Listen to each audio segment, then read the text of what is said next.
बिस्मिल्लाहिर्रहमानिर्रहीम। नेक्स्ट हम आज जो है वो इस चैप्टर नंबर 1 की थर्ड एक्सरसाइज जो है वो स्टार्ट करेंगे। एक्सरसाइज का क्वेश्चन नंबर 1 है जी, the sum of 3 consecutive integers is 42, find 3 integers. तो वो कह रहा है कि 3 कंसेक्टिव इंटीजर्स हैं, अगर उनको जमा करें यानी सम उनका जो है वो 42 आता है, तो आप बताएं कि वो इंटीजर्स जो हैं वो क्या हो सकते हैं।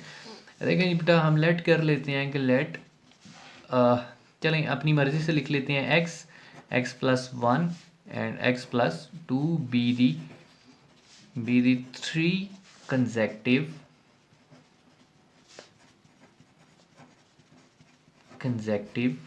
इंटीजर्स। देखिए बेटा, कंसेक्टिव का मतलब ये होता है कि एक के बाद दूसरा, जैसे मिसाल के तौर पे गिनती में हम देखते हैं वो 1 2 3 4 5 इस तरीके से। तो देखें एक के बाद दूसरा आने में 1 का डिफरेंस, फिर 1 का डिफरेंस, 1 का। तो इसी तरीके से इंटीजर्स में अगर एक इंटीजर हमारे पास x है तो दूसरा उसमें 1 का डिफरेंस x प्लस 1 हो जाएगा, फिर 1 का डिफरेंस x प्लस 2 हो जाएगा। तो आप x लिख लें, a लिख लें, b लिख लें, अपनी मर्ज़ी के कोई भी वेरिएबल चूज़ कर सकते हैं। आप लिख सकते हैं a फर्स्ट इंटीजर है और उसका कंसेक्टिव a प्लस 1 है, उसका कंसेक्टिव a प्लस 2 है। तो मैंने ये x वाले चूज़ किए हैं जी। ये हमारे पास जो है वो 3 जो है वो कंसेक्टिव इंटीजर्स हैं। वो कह रहे हैं सम ऑफ 3 कंसेक्टिव, तो मतलब अगर इनको मैं जमा करूं यानी मैं लिखूं x प्लस उसमें x प्लस 1 उसमें x प्लस 2, तो वो जो है वो इक्वल आता है 42 के। तो मैं यहाँ लिखता हूँ जी, ये अगर 42 बनता है x प्लस x तो ये हो जाएंगे 3x, 1 और 2 हो जाएंगे 3 इज़ इक्वल्स टू 42। तो 3x इज़ इक्वल्स टू 42, ये उधर जाके -3 तो बचेगा जी 3x इज़ इक्वल्स टू 42 में से 3 माइनस करेंगे तो 39। ये 3 इधर मल्टीप्लाई हो रहा है, यहाँ आके डिवाइड हो जाएगा, तो 39/3 करेंगे तो ये आएगा x is equals to 3 1 time, 3 1 time, 3 3 time, तो ये आ जाएगा जी 13। तो यानी हमारे पास जो फर्स्ट इंटीजर आया वो आया 13। तो मैं यहाँ लिखूँगा first integer is equals to x मैंने लेट किया हुआ था वो कितना आया जी 13। इसी तरीके से जो मेरा सेकंड इंटीजर आया है वो मैंने लेट किया हुआ था x प्लस 1, तो पुट करें x 13 आया और प्लस 1 करेंगे तो सेकंड इंटीजर आ जाएगा 14। इसी तरीके से मैं लिखूँगा थर्ड इंटीजर कितना मैंने लेट किया हुआ था x प्लस 2, तो मैं x की जगह पे उसकी वैल्यू लगाऊंगा 13 और प्लस उसमें कितने करने हैं 2, तो 15। ये बेटा इंटीजर्स आ गए जो आपको चाहिए 13, 14 और 15। इनको प्लस करेंगे, प्लस करने से 42 ही बनता है। अब किसी के जहन में आ रहा होगा जी 42 बनाने के लिए हम क्या कर सकते हैं, 2 को लिख सकते हैं, फिर उसके बाद 1 को लिख लें और 39 को लिख लें, तो वो भी तो 42 ही बनते हैं ना। लेकिन बेटा 2, 1 और जो 39 है ये कंसेक्टिव नहीं है। 1 और 2 तो कंसेक्टिव आप लिख सकते हैं, लेकिन जो 39 लिखा है वो इसके साथ कंसेक्टिव नहीं है, ये इनके बाद नहीं आता। तो इसलिए ये कंसेक्टिव है, 13 के बाद 14 आता है, 14 के बाद 15 आता है, तो ये ही तीन जो है वो कंसेक्टिव नंबर्स हैं जो उसने पूछे हैं। अच्छा जी, चलें नेक्स्ट क्वेश्चन की तरफ चलते हैं। क्वेश्चन नंबर 2 में जो है वो कह रहा है कि हमारे पास एक इस तरह की जो है वो डायग्राम है जिसमें उसने एक ट्रायंगल गिवन दी हुई है। ट्रायंगल को वो लेबल करता है जी कि ये हमारे पास ए वाला एंगल है, ए वाली साइड है, ये सी है और ये बी है। वो कहता है जो ए से सी तक है यानी इसकी बेस है ना वो है 3 square root plus 5 square root, इतने जो है वो सेंटीमीटर्स है। वो कह रहा है इसका एरिया जो है ना वो भी गिवन है, एरिया है 1 + 15 का स्क्वायर रूट। ये देख लें स्टेटमेंट यहाँ पे लिखी हुई है कि जो एरिया है, एरिया ऑफ ट्राइंगल है 1 + 15 का स्क्वायर रूट सेंटीमीटर में। फाइंड करना है अपने लेंथ ए बी को, यानी इसका जो परपेंडिकुलर है वो फाइंड करना है, और इसको होना चाहिए स्क्वायर रूट की फॉर्म में, यानी ए जो है वो 3 स्क्वायर रूट के साथ आए, बी जो है वो 5 स्क्वायर रूट के साथ आए, और where as a and b integers, a और बी इंटीजर्स होने चाहिए, नंबर्स होने चाहिए। अच्छा जी, हम इसको लिख लेते हैं। यहाँ पे हम लिखेंगे जी कि जो हमारे पास जो है वो वैल्यूज़ गिवन है, जैसे मिसाल के तौर पे हमारे पास सबसे पहले एरिया गिवन है इसका, तो मैं लिख लेता हूँ एरिया जो है वो गिवन है 1 + 15 का स्क्वायर रूट, 1 + 15 स्क्वायर रूट। इसी तरीके से ए और सी वाली साइड भी गिवन है, यानी बेस जो है वो गिवन है, वो है 3 square root plus 5 square root. तो देखें बेटा, एरिया का फार्मूला ट्राइंगल का हमारे पास होता है area is equals to 1/2 into base multiplied by height, यानी परपेंडिकुलर भी कुछ लोग कहते हैं, एल्टीट्यूड भी कहते हैं, हाइट भी कहते हैं। अब देखें 1/2 तो कांस्टेंट आ गया, ऐसे ही आ गया, बेस इसकी ये ए और सी आ गई, ये वाली लाइन जो गिवन है, मल्टीप्लाइड बाय हाइट यानी ए बी, जो कि हमने फाइंड करना है क्वेश्चन के अंदर। वो कह रहा है हाइट ए बी आप फाइंड करें, और एरिया भी गिवन है, एरिया जो है वो कितना है, ये 1 + 15 स्क्वायर रूट। तो अब इसमें हम वैल्यूज़ पुट करते हैं और इसको सिंप्लीफाई कर लेते हैं। देखें एरिया की जगह पे इस साइड पे हम लिखेंगे that is 1 + 15 square root is equals to, यहाँ पे दूसरी साइड पे 1/2 यहाँ आ जाएगा 1/2 into base multiply height. Base जो है वो ए सी वो गिवन है that is 3 square root plus 5 square root और मल्टीप्लाइड बाय हाइट, हाइट यानी ए और जो है वो बी जो कि हमने फाइंड करना है। देखें जी अब इसको सिंप्लीफाई करते हैं, 2 यहाँ डिवाइड हो रहा है, वहाँ जाके मल्टीप्लाई करते हैं। मल्टीप्लाई करने से हमारे पास क्या आएगा जी, 2 मल्टीप्लाइड बाई इंटू 1 + 15 का square root is equals to, यहाँ बच जाएगा simply 3 square root plus 5 square root multiplied by a और बी। तो देखें ये 2 इधर ही रहने दें, ये डिवाइड हो रही है वैल्यू, यहाँ जाके मल्टीप्लाई हो रही है, इस साइड पे आके डिवाइड हो जाएगी। तो ये हमारे पास ए बी किसके इक्वल आ जाएगा, A B is equal to 2 into 1 + 15 का square root divided by 3 square root plus 5 square root. मैंने इसलिए इस साइड पे लिखी है ताकि आपके लिए रैशनलाइज करनी जो है वो आसान हो, क्योंकि डिवाइड में देखें स्क्वायर रूट आ गए हैं, इसको हमने रैशनलाइज करना ही करना है।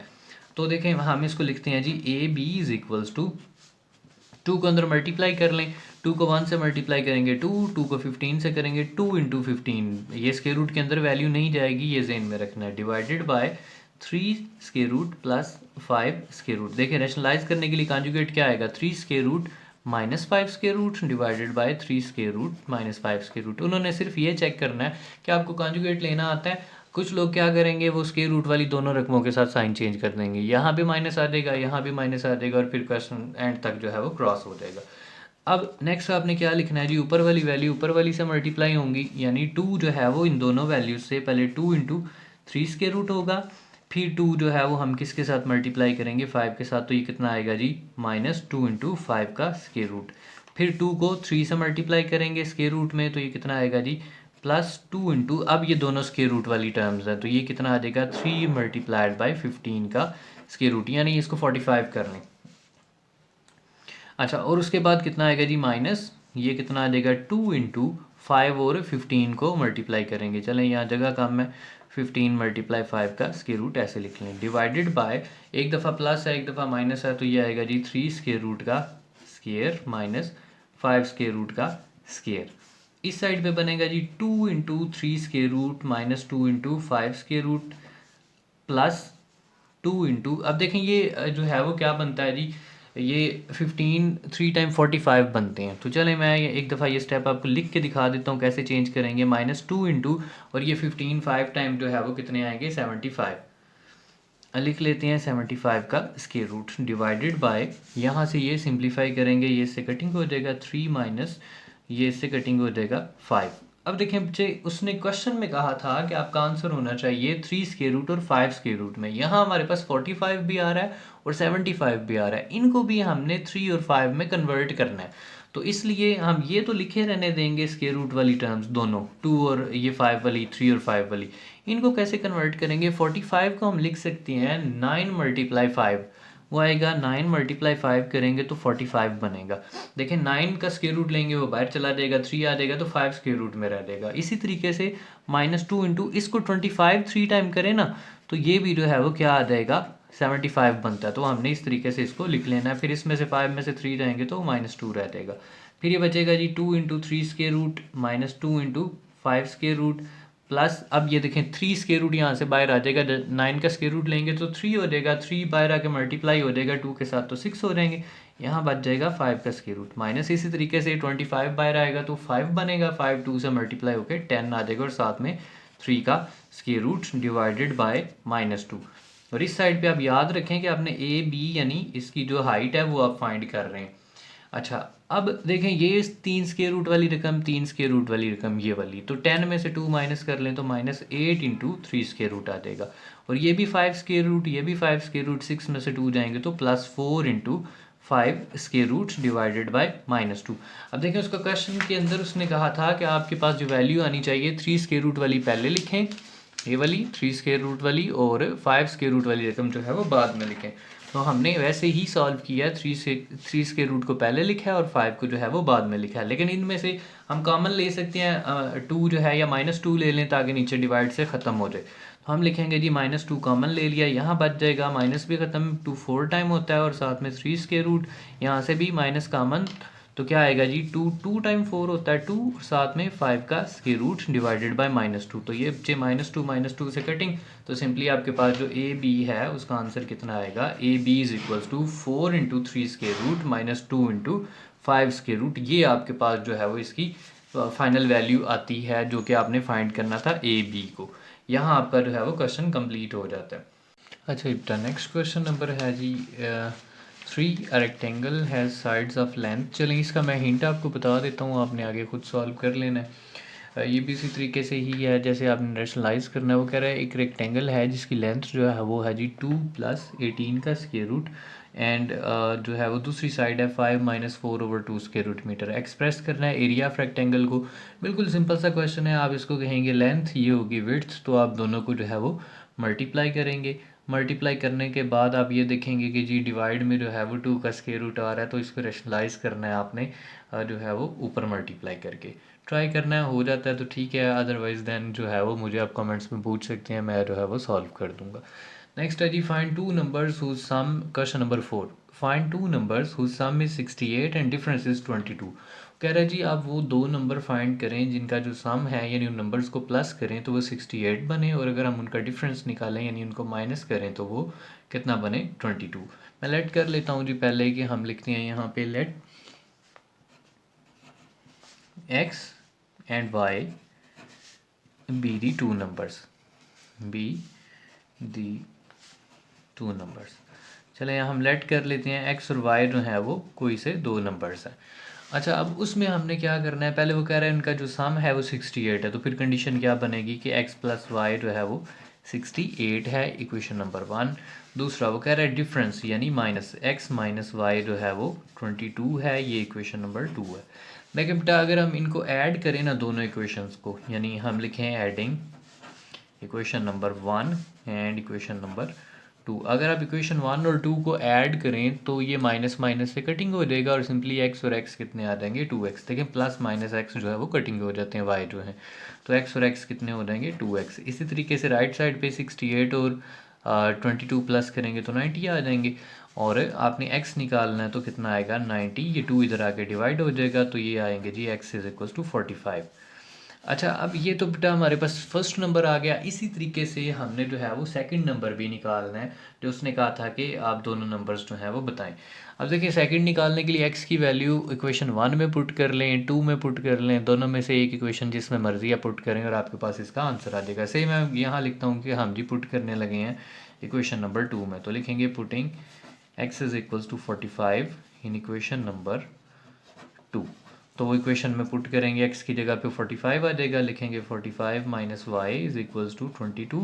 तो अब ये 45 उधर जाके माइनस हो जाएगा, तो ये आएगा जी -y = 22, ये उधर जाके -45, तो -y = -23, और कितना आएगा जी y माइनस माइनस से कटिंग 23। तो ये हमारे पास सेकंड नंबर आ गया। तो लास्ट में हम कहेंगे सो क्या आएगा जी, पहला नंबर था सो 45 and 23 are the required numbers, या are the numbers, are the required numbers। तो यानी जो हमने नंबर्स जो है रिक्वायर्ड थे हमें, ये वो नंबर्स हैं। ठीक है जी बेटा, ये इस तरीके से आपने फिर से देख लें, 2 इक्वेशंस बनेंगी, इक्वेशंस को आप सॉल्व करेंगे, सॉल्व करने के बाद x आएगा, वो अब आप वापस जो है वो किसी एक इक्वेशन में पुट करेंगे, पुट करने के बाद आपके पास सेकंड नंबर जो है वो आ जाएगा, that is question number 4। Next है जी क्वेश्चन नंबर 5। ये बिल्कुल सिंपल सा क्वेश्चन है। वो कह रहा है the weather in Lahore was unusually warm during the summer of 2024, the TV news reported temperature at as high as 48 Celsius. वो कह रहा है कि लाहौर में गर्मियों में 2000 जो है वो 24 के अंदर जो टेम्परेचर था वो कहता है हाईएस्ट रिपोर्ट हुआ कि 48 सेल्सियस है। यूजिंग द फार्मूला यूज़ करें, गिवन है टेम्परेचर फ़ारेनहाइट में निकालना है। देखिए बेटा 3 स्केल्स होते हैं टेम्परेचर के, आप जानते हैं कि जो है वो सेल्सियस स्केल है, फ़ारेनहाइट है और केल्विन स्केल है। तो वो कह रहा है कि कन्वर्ट करें, अगर 48 सेल्सियस हो तो फ़ारेनहाइट में कितना बनता है। तो देखिए हम यहाँ पे सोल्यूशन में लिख लेते हैं कि जो इसका फार्मूला है फ़ारेनहाइट का वो कितना होता है 9/5 सेल्सियस यानी डिग्री के अंदर, प्लस उसमें जो है वो 32 करते हैं हम लोग। अच्छा, अब इसमें हम ये लिखेंगे कि अगर आप जो है वो सी की वैल्यू देखें जो क्वेश्चन में गिवन है सेल्सियस के अंदर, वो है 48 डिग्री सेल्सियस। तो आप इसको पुट कर लें तो लिखें जी F इज़ इक्वल्स टू 9/5 और C यानी मल्टीप्लाई हो रहा है, मल्टीप्लाई C की जगह पे 48, इसमें प्लस करेंगे 32। तो ये बनेगा जी F is equals to 9 × 48 divided by 5। जो इसका आंसर आएगा उसमें आपने 32 प्लस करना है। तो देखें अब पहले आप 9 को 48 से मल्टीप्लाई करें। जब आप 9 × 48 करेंगे तो ये बनेगा जी 432। तो हम यहाँ पे लिखेंगे 432 डिवाइडेड बाई 5 प्लस 32। तो 432 को जब आप 5 पे डिवाइड करेंगे तो आपके पास जो है वो इसका आंसर आएगा 86.4 प्लस 32। तो जब आप 86.4 इसमें प्लस कर लेंगे तो आपके पास जो फाइनल आंसर आया वो आएगा 118.4 डिग्री और फ़ारेनहाइट के अंदर, यानी F जो है वो आपके पास इसका आंसर आ जाएगा। इतने फ़ारेनहाइट डिग्रीज़ में जो है वो टेम्परेचर कन्वर्ट होता है। ये है जी इसका क्वेश्चन नंबर 5।